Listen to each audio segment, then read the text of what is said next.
Welcome to Vandal. My name is Chavichu, graphic designer, printmaker, and artist from South Africa. And I decided to do a tutorial today to show you how to take your drawing into a vector. So yeah, first off, you start by placing your image and selecting your pen tool and just going along the lines of your drawing. This takes up quite a while because I'm doing it with my mouse. Um, there is a other way to do this, but if you have a higher quality camera on your phone, but unfortunately I don't, so I have to trace it all by hand again. So it's like drawing for a second time. So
This design and others will be available on teepublic.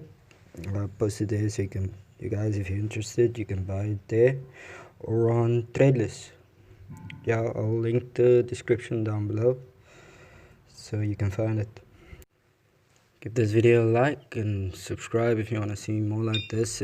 After you completed your drawing, completed tracing, you go to you select it all, and just make sure all your lines are closed, all your paths are closed, everything is connected. Otherwise, the next step won't work, which is the coloring. Basically, you're gonna select all of it. I'm gonna do it in a moment. Where you just select all, you go to object, you go expand, and then you go object again, you say expand appearance, then you go to pathfinder, and then you say merge.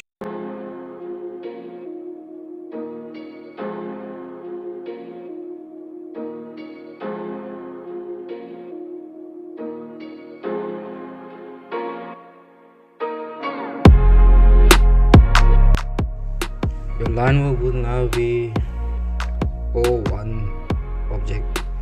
So next you'll take your triangle tool, draw a square around it, have it put on a block. You'll just choose any color and place it on top of it, and then send it to back so that your image is on, your trace is on top of the image. Then you go to pathfinder again, and then you say merge again. Then with your direct selection tool, you just shortcut is A. It's the one next to your move tool, the normal move tool, and then just select the color. You see that now my one path wasn't closed, that's why it deleted the color inside as well. So just make sure all your paths are closed, and then you just do it again.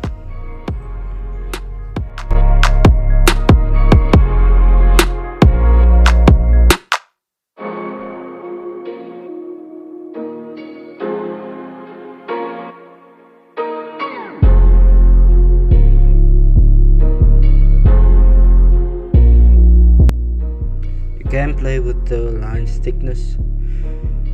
Just go to the stroke, well, next to the point size. You can change the line thickness of your line so you can give more dimension to the line thickness. So you can individually color after you laid the square. I must do that again. Just really make sure all your paths are closed, and then you can also use your smooth tool to smooth out the jagged edges that the pen tool does create. So everything is nice and smooth, everything looks more organic.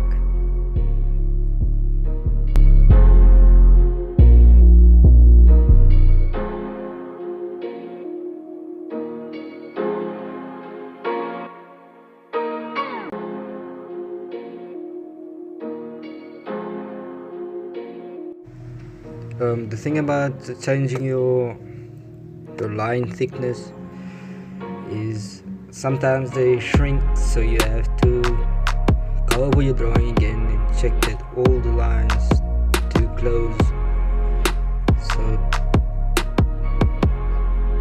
so you don't have that issue of when you delete the background, you delete the color within. So it's just make sure everything is closed.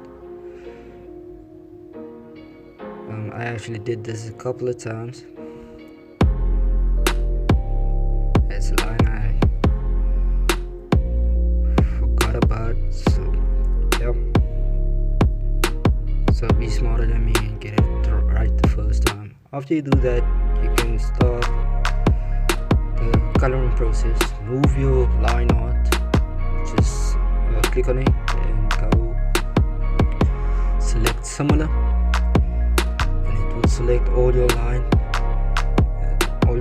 and then just Ctrl X, that will cut it, then create a new layer, Control Shift V, then that will place it back into place where it was, and now you have your fill and your line art on different layers. So just go ahead and lock your line art so you don't accidentally click on it and then work on your line art layer instead of your full layer. Yeah, it's pretty annoying.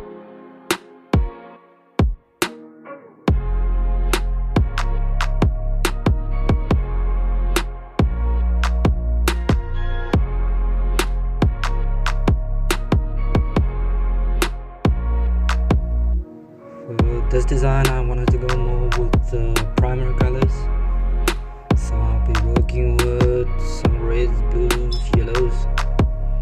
They always go together well, and I'll be working with some variations of that colors. This is the final. I went for the flat design look. I think it came out great.